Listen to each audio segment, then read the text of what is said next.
शिव महापुराण में मिलता है कि भगवान विष्णु और ब्रह्मा जी का जो युद्ध हुआ था वो श्रेष्ठता को लेकर हुआ था, लेकिन अंत में भगवान शिव के क्रोध के सामने दोनों ही शांत हो गए। तो चलिए जानते हैं इस पूरी घटना को। अगर आप चैनल पर नए हो तो कृपया चैनल को सब्सक्राइब कर देना, जिससे हमें और भी अच्छा कार्य करने की प्रेरणा मिले, और इस वीडियो को अपने दोस्तों और परिवार में शेयर करना। यह कथा इस प्रकार है। पूर्व काल में भगवान विष्णु अपनी पत्नी माता लक्ष्मी के साथ शेष सज्जा पर शयन कर रहे थे। तब एक बार ब्रह्मा जी वहां पहुंचे और भगवान विष्णु को पुत्र कहकर पुकारने लगे। ब्रह्मा जी भगवान विष्णु को कहते हैं, पुत्र उठो, मैं तुम्हारा ईश्वर तुम्हारे सामने खड़ा हूँ। यह सुनकर भगवान विष्णु को क्रोध आ गया, लेकिन वे फिर भी शांत रहते हुए बोले, पुत्र तुम्हारा कल्याण हो, कहो अपने पिता के पास कैसे आना हुआ। यह सुनकर ब्रह्मा जी कहने लगे, मैं तुम्हारा रक्षक हूँ, मैं सारे जगत का पितामह हूँ, सारा जगत मुझ में निवास करता है। तब भगवान विष्णु कहते हैं, तुम मेरी नाभि कमल से प्रकट होकर मुझसे ऐसी बातें कर रहे हो। इस प्रकार दोनों में विवाद बढ़ने लगा। तब वे दोनों अपने को प्रभु कहते कहते एक दूसरे का वध करने को तैयार हो गए। भगवान ब्रह्मा और विष्णु अपने अपने सवारी हंस और गरुड़ पर बैठकर दोनों परस्पर युद्ध करने लगे। ब्रह्मा जी के वक्ष स्थल पर विष्णु जी ने अनेकों अस्त्रों का प्रहार कर उन्हें व्याकुल कर दिया। इससे कुपथियों ब्रह्मा जी ने भी पलटकर भयानक प्रहार किए। भगवान विष्णु और ब्रह्मा जी के आघातों से देवताओं में हलचल मच गई। वे घबराए और त्रिशूलधारी भगवान शिव के पास गए और उन्हें सारी व्यथा सुनाई।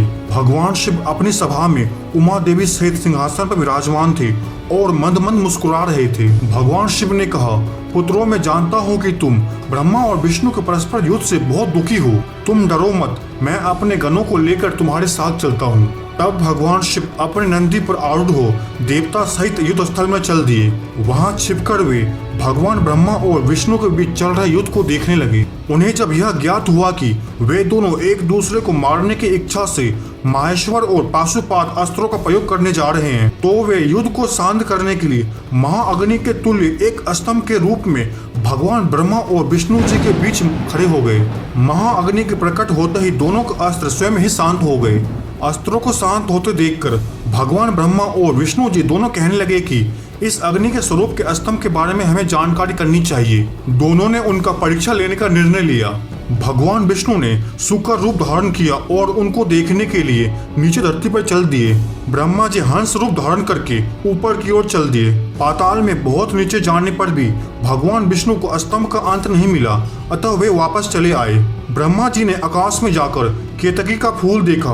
वे उस फूल को लेकर विष्णु जी के पास पहुंच गए। ब्रह्मा जी के इस छल को देखकर भगवान शिव प्रकट हुए। विष्णु जी की महानता से भगवान शिव प्रसन्न होकर बोले, हे विष्णु जी, आप सत्य बोलते हैं, अतः मैं आपको अपनी समानता का अधिकार देता हूँ। भगवान शिव ब्रह्मा जी के छल से अत्यंत क्रोधित हुए।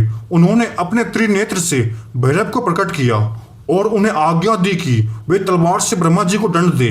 आज्ञा पाते ही भैरव जी ने ब्रह्मा जी का बाल पकड़ लिया और उनका 5वां सिर काट दिया।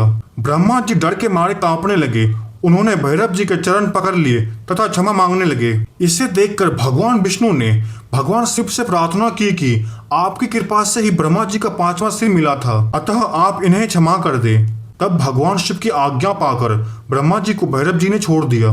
भगवान शिव ने कहा, तुमने प्रतिष्ठा और ईश्वरत्व को दिखाने के लिए छल किया है, इसीलिए मैं तुम्हें शाप देता हूँ कि तुम सत्कार, स्थान व उत्सव से विहीन रहोगे। ब्रह्मा जी को अपने गलती का पछतावा हो चुका था।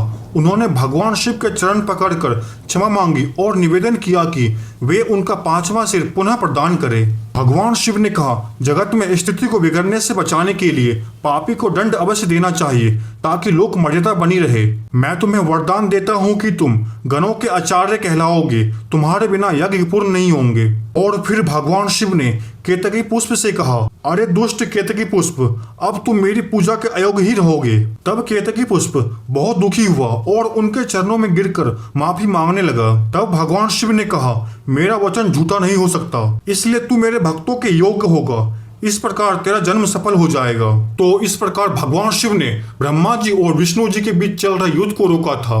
जाते जाते कमेंट बॉक्स में हर हर महादेव अवश्य लिखो और चैनल को सब्सक्राइब करना ना भूले।